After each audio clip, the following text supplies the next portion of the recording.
അസ്സലാമു അലൈക്കും. ഇന്ന് ഖുർആനിക നിയമങ്ങളെക്കുറിച്ചാണ് പറയുവാൻ ഉദ്ദേശിക്കുന്നത്. മദ് അസ്ലിയ്, മദ് ഫറഇയ് ഇവയെക്കുറിച്ചാണ് കഴിഞ്ഞ വീഡിയോയിൽ പറഞ്ഞത്. എന്താണ് മദ് അസ്ലിയ്, എന്താണ് മദ് ഫറഇയ് എന്നും വ്യക്തമായി കഴിഞ്ഞ വീഡിയോയിൽ പറഞ്ഞതാണ്. ഫറഇയിൽപ്പെട്ടതാണ് മദ് മുത്തസിൽ, മദ് മുൻഫസിൽ, മദ് ലാസിം.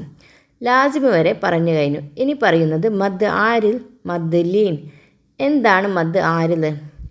സൂറത്തുൽ ഫാത്തിഹയിലൂടെ തന്നെ മദ് ആരിലിന് ഉദാഹരണം നമുക്ക് മനസ്സിലാക്കാം. അതായത് മദ്ദിന് ശേഷം, മദ്ദക്ഷരങ്ങൾ ഏതാണെന്നറിയാമല്ലോ, അലിഫ്, വാവ്, യാ.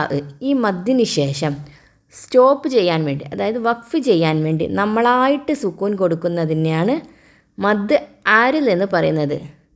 അതായത് ഇത് 2, 4, 6 ഹർക്കത്ത് വരെ നീട്ടാം. 2 ഹർക്കത്ത് നീട്ടലാണ് നിർബന്ധം. പ്രശ്നമൊന്നുമില്ല. ഓരോരാൾ എങ്ങനെയാണോ ഓതുന്നത് അതുപോലെ നീട്ടൽ ചെയ്യാം. സൂറത്തുൽ ഫാത്തിഹയിലെ ഉദാഹരണം ഇങ്ങനെയാണ്: അർ റഹ്മാനി റഹീം. ഇതിലെ റഹീം നോക്കുകയാണെങ്കിൽ മീമിന് കസറാണുള്ളത്, റഹീമി എന്നാണുള്ളത്. അപ്പോൾ നമ്മളായിട്ട് അത് സ്റ്റോപ്പ് ചെയ്യാൻ വേണ്ടി റഹീം എന്ന് പറഞ്ഞ് അവിടെ സ്റ്റോപ്പ് ചെയ്യും. ഇനി സ്റ്റോപ്പ് ചെയ്യാതെ ഓതുന്നെങ്കിൽ പ്രശ്നമൊന്നുമില്ല. സ്റ്റോപ്പ് ചെയ്യുന്നത് കൊണ്ടാണ് അവിടെ മദ് ആരിലായിട്ട് മാറുന്നത്. അർ റഹ്മാനി റഹീമി, മാലിക് യൗമിദ്ദീൻ, അങ്ങനെ ഒക്കെ ഫാത്തിഹയിലെ ഉദാഹരണം, ഫാത്തിഹയിൽ നോക്കിയാൽ തന്നെ ഇതിന് ഉദാഹരണം നമുക്ക് മനസ്സിലാക്കാൻ പറ്റും. അപ്പോൾ മദ് ആരിൽ എന്ന് പറഞ്ഞാൽ ഇപ്രകാരമാണ്: ഒരായത്ത് അവസാനിക്കുമ്പോൾ ഫത്ഹോ കസ്റോ സുക്കൂനായിട്ട് മാറുക. റഹീമി എന്നുള്ളിടത്ത് റഹീം. അങ്ങനെ ഫാത്തിഹയിലൂടെ തന്നെ മദ് ആരിലിന് ഉദാഹരണം നമുക്ക് മനസ്സിലാക്കാം.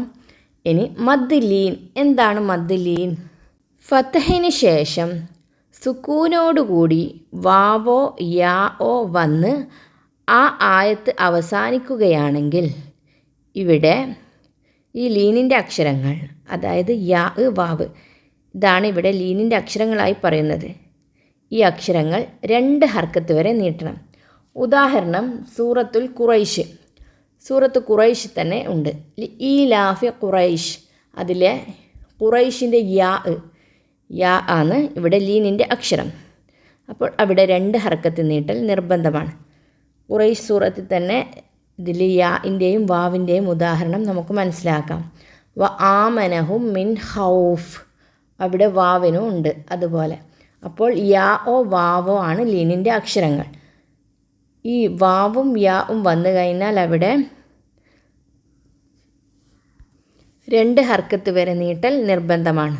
ഫതഹിന് ശേഷം സുക്കൂനോട് കൂടി, ഫതഹിന് ശേഷം എന്ന് പറയുന്നത് ബൈത്ത്, ഈലാഫി ഖുറൈശ്, റാക്ക് ശേഷം യാ, അതാണ് റാ. ഫതഹിന് ശേഷം സുക്കൂനോട് കൂടി വാവോ യാഓ വന്ന് ആ ആയത്ത് അവസാനിക്കുകയാണെങ്കിൽ ഇവിടെ ഈ ലീനിൻ്റെ അക്ഷരങ്ങൾ 2 ഹർക്കത്ത് വരെ നീട്ടണം.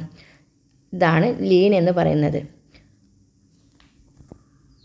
അപ്പോൾ ഒന്നുകൂടി പറയാം.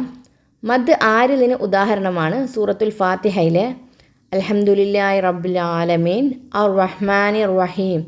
ഇനി മദ് ലീനിന് ഉദാഹരണമാണ് സൂറത്ത് ഖുറൈശിലെ ഈലാഫി ഖുറൈശ് എന്ന് തുടങ്ങുന്ന ആയത്ത് അവസാനിക്കുന്നത് വരെ.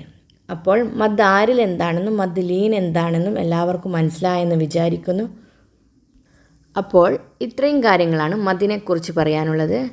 ഇതോടുകൂടി മദ് ഇവിടെ അവസാനിക്കുകയാണ്. ഇൻഷാ അല്ലാഹ് ഇനി പുതിയ വീഡിയോയുമായി അടുത്ത വീഡിയോയിൽ കാണാം. ഇൻഷാ അല്ലാഹ്. അസ്സലാമു അലൈക്കും.